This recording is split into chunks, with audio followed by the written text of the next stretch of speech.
Bonjour Nicolas. Bonjour.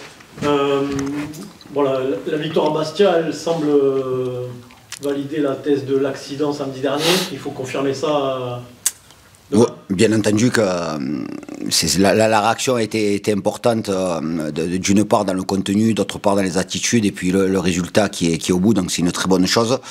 Alors autant il fallait rester mesuré après la défaite, autant il faut rester aussi mesuré après la victoire. Donc effectivement, on clôture cette semaine à 3 matchs en recevant dans notre Noost Camp. On reste sur un match où on est passé complètement à côté. Donc il doit toujours avoir cette envie de revanche et d'orgueil pour être beaucoup plus consistant à domicile. Un grand écart de performance en 3 jours, c'est difficile à analyser pour nous de l'extérieur. Ouais. Pour toi, ça doit être aussi une belle prise de tête. Non, c'est pas une prise de tête. À partir du moment où il y a réaction, on est toujours quand même un peu soulagé parce que c'est vrai que la défaite d'Annecy, au-delà de perdre un match, c'est ce qui peut arriver, c'est le manque de réaction et le manque de résilience qu'on a pu avoir la semaine dernière. Mais c'est la faculté du sport de pouvoir vite se remettre en question et de pouvoir vite rééquilibrer les choses. Donc on va jouer contre une équipe qui a fait un très très bon début de saison puisqu'elle a gagné ses 3 premiers matchs. Elle est un peu plus dans le dur puisqu'elle n'a pas gagné, il me semble, depuis le 2 septembre, puisqu'elle reste sur 2 matchs nuls à domicile et une défaite contre le Paris FC. Avec des joueurs de grande qualité sur le plan offensif. Je ne vais pas parler de Gaël Kakuta que tout le monde connaît, ou de Mafuta, de Andy Carroll. Enfin, il y a des joueurs, le OT, enfin, il y a des joueurs de qualité. C'est une équipe qui a fait, je vous dis, un très bon début dans le jeu, dans le contenu. Donc elle se présente demain avec certainement l'envie de vouloir faire un résultat chez nous, de vouloir jouer. Donc en espérant que nous, on soit capable de rééditer la performance qu'on a pu faire mardi. Tu as l'impression que le match de mardi, il rebooste, il vous permet de faire un petit peu dans la confiance, tout ça? Bien sûr. Ouais. Alors la confiance, c'est la frontière avec la suffisance, elle est toujours très infime. Donc il faut que justement on s'appuie sur les attitudes qu'on a pu avoir mardi sur l'aspect défensif et continuer à avoir la volonté de faire du jeu, c'est-à-dire de mettre de la verticalité dans nos intentions et d'avoir de la maîtrise comme on a pu avoir mardi. Peut-être pour la première fois depuis le début de saison. Au-delà de ça, comme disait Henri, cette victoire 3 jours après la claque reçue, ça montre que ton groupe il a vraiment du caractère. Ouais. Est-ce que tu es surpris de ça? Non, il y a là vous avez parlé auparavant d'Henri qui est passé juste avant moi. C'est des joueurs d'expérience et qui ont cette faculté aussi à pouvoir se remettre en question. Alors je ne parle pas sur le plan individuel mais sur le plan collectif, mais justement ces leaders, ces joueurs d'expérience doivent permettre ce genre de réaction. Mais l'idée c'est d'enchaîner par, quel que soit le résultat demain, par une performance aboutie. Est-ce que ces joueurs d'expérience, il a fallu que tu ailles les piquer un peu, leur demander de prendre un peu leurs responsabilités ou ça se fait naturellement? Non, chaque joueur est différent. Les joueurs d'expérience comme les jeunes, ils ont tous des points où on peut appuyer. Il y en a qui ont besoin d'être rassurés, d'autres qui ont besoin d'être piqués. Voilà, parce que là, chaque joueur est différent et donc c'est à nous, le staff, à faire en sorte justement de trouver les leviers nécessaires pour pouvoir être performant. Cette victoire aussi, elle vient d'un changement de système. Quand tu es arrivé ici à Pau, tout de suite, tu m'avais parlé d'un système à 4 derrière. Ouais. Tu as vraiment pu le mettre en place pour la première fois à Bastia. On en parlait avec Henri, c'est aussi parce que c'était un peu contraint, parce qu'il y a eu pas mal de blessés, notamment au milieu depuis le début de la saison. Est-ce que ça te rassure que ce système dans lequel tu nous avais dit que tu étais plus à l'aise, il est matché directement avec ce groupe-là? C'est toujours mieux. C'est toujours mieux quand on change d'organisation que ça se passe bien sur le plan tactique. Mais encore une fois, on a gagné à 4, c'est très bien. Je suis très heureux qu'on ait pu gagner notre match pour la première fois dans cette organisation. Mais on peut jouer dans n'importe quelle organisation. Si les joueurs ils sont pas connectés sur le plan technique et s'ils n'ont pas la volonté de défendre collectivement ensemble, on peut jouer dans n'importe quel système. Ça marche pas et ça marche quand on est tous connectés. On avait fait un très bon match contre Bordeaux en jouant à 3.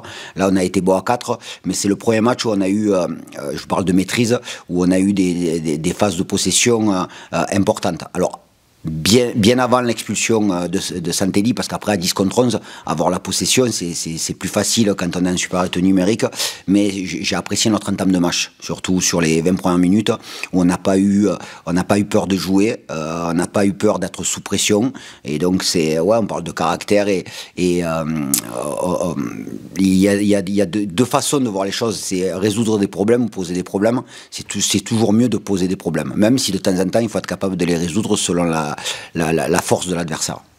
Tu parles de problème, tu vas peut-être commencer à en avoir aussi pour former ton 11, parce que y a un effectif de qualité, tu avais dit pléthorique même la semaine dernière. Il y a de la concurrence, il y a donc forcément de la frustration, ouais, ça engendre. Ouais, bien sûr que les choix engendrent de la frustration, et chaque joueur qui est concerné, on sait pour avoir été joueur qu'il y a toujours un sentiment un peu d'injustice. Voilà, la remise en question individuelle est toujours délicate, mais ça fait partie du sport de haut niveau, qui est de la concurrence et de l'émulation. Donc moi, ça me pose aucun problème. Là où c'est difficile, c'est d'être obligé, entre guillemets, de faire un choix entre deux joueurs qui sont assez performants. Je vais donner l'exemple du poste de latéral gauche, puisque Obi fait ses matchs depuis le début de la saison à ce poste-là. Kenji a très souvent été utilisé à droite, parce que vous avez tardé un peu à remplacer Kofi sur ce poste-là. Kenji a 3 passes décisives depuis le début de la saison. Il apporte un plus offensif bien illustré sur le premier but à Bastia. Ouais. Ça rend ce choix-là difficile sur ce poste précis? Pas plus difficile que la charnière centrale, pas plus difficile que les postes offensifs, pas plus difficile que les postes au milieu de terrain, puisqu'on a, à partir du moment où on récupère du monde, il faut faire des choix. Mais l'idée, c'est que, alors après, ça peut paraître, je joue pas du violon, mais la saison est très longue. Là, ne serait-ce que la semaine prochaine, on a un joueur qui est déjà suspendu contre QRM, en l'occurrence Jean Russe qui est suspendu.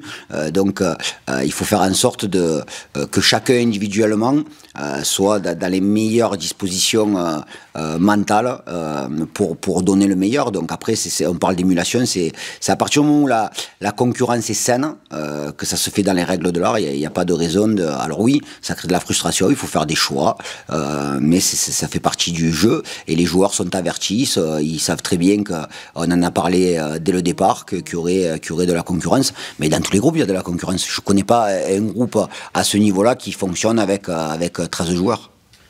Ce qui vous manque peut-être aussi pour l'instant, c'est la continuité dans les résultats, dans les performances. C'est l'occasion là. Bien sûr. C'est une marge demain. Oui, c'est pour ça que la performance et le contenu amènent le résultat. Donc, je ne parle pas du résultat de demain, mais je parle surtout du contenu et de ce qu'on va être capable de faire. Alors après, le scénario du match, je ne le connais pas. Je ne sais pas ce qui va se passer. Il y a toujours une part d'irrationnel, mais effectivement, il faut qu'on rentre avec la même volonté de pouvoir mettre en difficulté notre adversaire par le jeu. Vous êtes entraîné ce matin, oui, ça, oui. à huis clos pour la première fois de la saison. Alors c'est pas le terme huis clos, c'est un peu extrême. Simplement, on s'entraînait sur le Noost Camp, et donc automatiquement, il n'est pas ouvert. Ok. Est-ce que du coup, tu as choisi ton groupe? Oui, je reconduis les 18 joueurs qui étaient mardi à Bastia. D'accord. Donc pas de retour d'Antoine, pas de retour de Ousmane, qui s'est entraîné à peu près. Oui, pas de retour de Charles, pas de retour de Lenny, pas de retour. Il y a du monde, oui, il y a du monde qui restera dans la tribune demain. Mais voilà. Après, on parlait des choix auparavant, c'est les choix que j'ai fait pour ce week-end. Et à partir de lundi, il y aura une nouvelle semaine et tout se remettra en place. Mais je m'appuie sur les joueurs là. Alors après, il y a une équipe qui démarre. Et après, il y a 7 joueurs à choisir pour constituer un banc. C'est pas une question de qualité, c'est une question simplement d'équilibre. Voilà, d'équilibre par rapport au poste offensif, par rapport au milieu de terrain, par rapport aux défenseurs. Donc sur le banc, on a un gardien de but, un défenseur central, un latéral, 2 milieux, 2 joueurs offensifs. C'est là où ça pose problème d'avoir 5 défenseurs centraux quand tu joues à 4 derrière. Oui, ça peut être un problème. On l'a déjà évoqué, mais c'est comme ça. Reconduire les 18 mêmes sitôt après, c'est quoi? C'est la perf de Bastia qui t'incite à ça? Alors la perf de l'équipe qui a démarré, les joueurs qui sont rentrés ont été performants, et je parle aussi d'équilibre de banc, puisqu'on n'a pas utilisé Mehdi Janin sur ce match-là, on n'a pas utilisé Joe Biang sur ce match-là, mais c'est une question aussi d'équilibre. Bon, à l'arrivée, sur une semaine à 3 matchs, On est parfois tenté, par rapport au physique des joueurs, etc., de faire pas mal de changements. Toi, à l'arrivée, tu n'auras fait qu'un seul changement dans le groupe de 18 sur les 3 rencontres, si je ne me trompe pas. Comment tu l'expliques? C'est ma sensibilité du moment. Voilà, il n'y a pas d'explication. Enfin, je ne me suis pas posé cette question-là. C'est par rapport à mon ressenti. Il faut savoir, je vous le dis à vous, mais les joueurs le savent très bien, que quand on fait une équipe, quand on fait un groupe, c'est parce qu'on est persuadé que sur ce match-là, c'est l'équipe qui sera la plus performante possible. Et donc, à l'instant T, je prends ces 18 joueurs-là, parce que pour le match de demain, j'estime, avec l'appui du staff, parce que c'est important, l'arrivée de Stéphane a insufflé du dynamisme aussi, que c'est les joueurs qui seront le plus à même d'amener un résultat. Après, la vérité du terrain, on la connaît jamais avant. Petite dernière question sur Mons. Oui. Très honnêtement, je suis passé hier, je m'attendais à ce que tu me dises qu'il était forfait ce week-end. Ouais. Il a pris un coup au niveau du cou, justement, ouais. à Bastia, mais ça va. Ça va, donc il a fait des soins pendant 48 heures, il s'est entraîné normalement. L'idée c'était de prendre vraiment aucun risque par rapport à ce qu'il avait subi mardi soir. Les examens ont été plus que rassurants. Et donc il était apte à s'entraîner. À partir du moment où il est apte à s'entraîner à 100% ce matin, il est apte à être dans le groupe demain à 100%. Il était juste un peu raide. Il était légèrement raide mercredi. Ouais. Question bête, pourquoi l'entraînement en veille de match sur le Moustecamp? Tout simplement pour la qualité. En ce moment, on a des petits soucis sur notre terrain d'entraînement.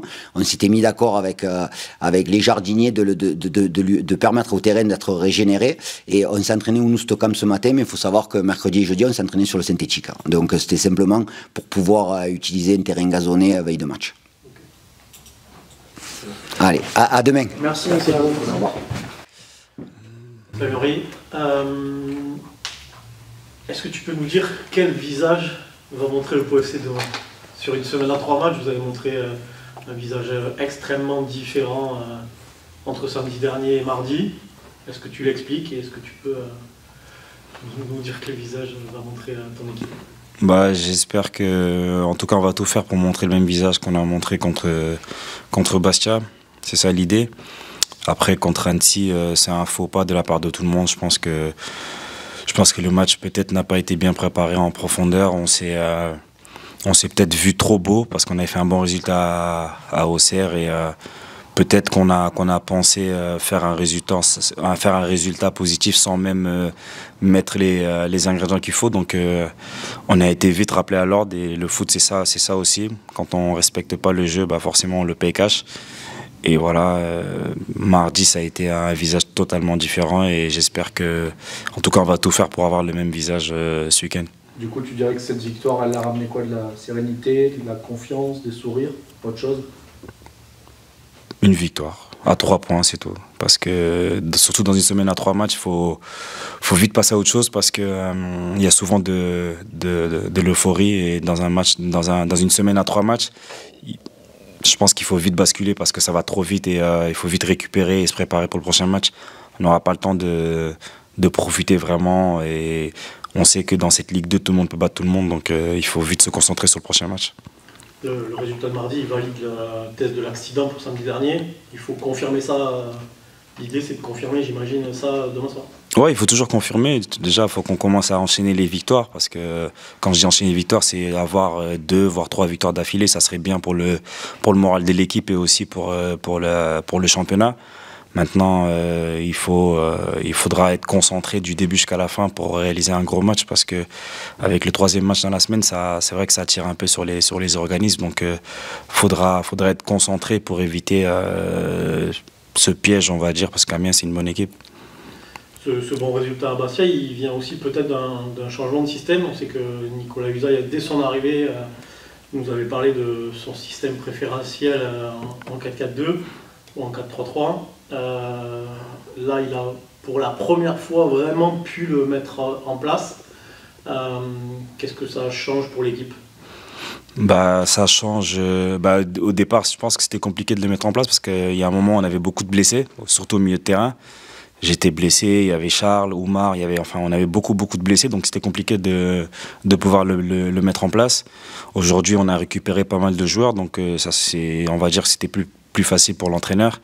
Et à 4, on arrive à trouver des animations, on a des joueurs un peu plus haut sur le terrain, donc qui fait qu'on peut combiner plus facilement. Maintenant, on va le travailler encore et c'est pas parce qu'on a changé de système et que ça a marché que ça y est, il faut se reposer sur ça. Au contraire, il faut continuer à travailler parce que voilà, on a tous l'habitude de jouer à 4 et on sait qu'il faut trouver les repères, les complémentarités. Et sur le terrain, après, voilà, faut faire preuve aussi d'insouciance et de jouer, se dire que voilà, on peut créer des situations. Là, tu as le sentiment que tu parles de repères, de complémentarité, qu'avec ces semaines à 3 matchs, justement, vous êtes tout le temps ensemble, la mayonnaise prend plus vite, la cohésion... Je dirais pas que la mayonnaise prend vite parce qu'on s'entraîne quasiment pas. Et en plus, on est souvent scindé en deux entre ceux qui ont joué et ceux qui n'ont pas beaucoup joué. Donc c'est compliqué. Faut savoir qu'il y a eu quand même, je pense, 15 ou 16 arrivées. Ça prend du temps, surtout quand on change de système et avec les nouveaux joueurs qu'il y a aussi. Donc tout ça prend du temps. C'est un processus qui est long. On l'a vu la saison dernière, c'était à peu près pareil. Il y avait 15-16 joueurs qui sont arrivés. Donc là, cette année, c'est un peu pareil. Donc là, c'est en train de prendre au fur et à mesure et on est en train de trouver des complémentarités intéressantes. Donc à nous de travailler. Je pense qu'on a un groupe très très fourni. Et on sait que là, ce match-là, contre Amiens, ça sera ceux qui vont rentrer, je pense, qui vont faire la différence. Cette victoire à Bastia, 3 jours après une claque, elle montre aussi que ce groupe, il a vraiment du caractère. Ça, j'imagine que tu apprécies ça. Oui, le groupe, il a du caractère, on le sait. Après, on n'aura pas le choix de toute façon parce que c'est une Ligue 2 qui est compliquée, qui est homogène, mais qui est compliquée.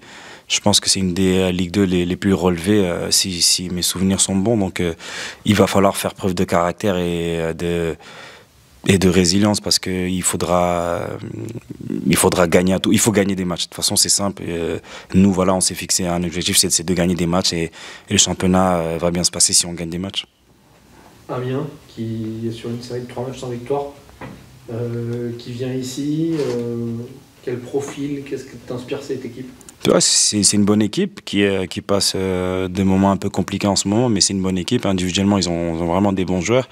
Collectivement, c'est en train de prendre avec un nouvel entraîneur. Donc, faudra faire attention parce que voilà, ils vont s'inspirer de ce que Annecy a pu faire contre nous et essayer de nous contrer chez nous. Donc, on va être vigilants. Ça va être un match très compliqué parce que, comme je vous l'ai dit, c'est le 3e dans la semaine. C'est pas facile de gagner 2 matchs à domicile d'affilée, donc on va vraiment tout faire pour... voilà, on a perdu contre Annecy, on va tout faire pour gagner. Tu disais qu'il faut basculer, à titre personnel, ça a été peut-être un peu plus long pour toi que pour les autres, parce qu'on a beaucoup parlé de toi cette semaine, ça aussi, ça a rendu la semaine particulière. Pas plus que ça pour moi, après c'est... forcément, on reçoit plein de messages, on reçoit plein de sollicitations, mais... je reste vraiment concentré sur le prochain match et c'est ça le plus important. Et le foot, on sait très bien que voilà, contre Annecy, ça s'est pas bien passé. Là, 2 jours après, ça se passe bien. Et si on n'est pas concentré, ça se trouve dans 3 jours, donc demain, ça va se passer mal. Donc ça va vite dans le foot et dans les 2 sens. Donc je pense qu'il faut rester concentré. C'est vrai que ça fait toujours plaisir de recevoir plein de messages, mais faut qu'on soit concentré jusqu'au bout. C'est aussi un retour devant un public qui a été déçu cette semaine, mais qui, j'ai envie de dire, l'a pas forcément montré. C'est important ça aussi pour le groupe, de ne pas sentir cette pression. Il n'y a pas eu de sifflet par exemple, alors que tu as plein de clubs, quand tu prends 3-0 à la maison, tu te fais défoncer. Bien sûr, après, c'est, je pense qu'ils nous connaissent ils nous connaissent bien, ils savent qu'on n'est pas des tricheurs, que ce jour-là, on est passé à côté tout simplement. Après, dans le foot, on peut passer à côté, c'est comme tout le monde dans la vie de tous les jours, tout le monde passe à côté, on peut pas avoir des jours toujours bien, mais il y a des moments où on passe à côté, et ils ont vu que ce jour-là, on était passé à côté, et je ne pense pas qu'il y ait besoin de siffler ou quoi que ce soit, parce que nous-mêmes, les premiers, on sait que ce jour-là, on est passé à côté du match. Donc, on se soutient les uns et les autres. Et les supporters nous ont soutenus dans des moments difficiles la semaine dernière et continuent de le faire. Et je pense que siffler, je ne pense pas que ça soit la bonne réponse à un non-match de notre part. Voilà, l'idée c'est on se rassemble tous avec les autres, on va vers eux, on leur dit voilà, le prochain match on va donner plus. On s'excuse parce que parfois voilà, on arrive au match et ça se passe pas comme on veut. Et voilà, le match d'après, on a montré le caractère qui était le nôtre. Donc on va tout faire pour donner tout ce qu'on a pour ce week-end et essayer de gagner ce match. Et je pense qu'ils voient qu'on n'est pas des tricheurs et c'est ça qui fait aussi que c'est un public qui est connaisseur avant tout. Parce que parfois on aime bien siffler pour siffler, mais c'est un public qui est connaisseur et qui voit que sur le terrain on ne triche pas.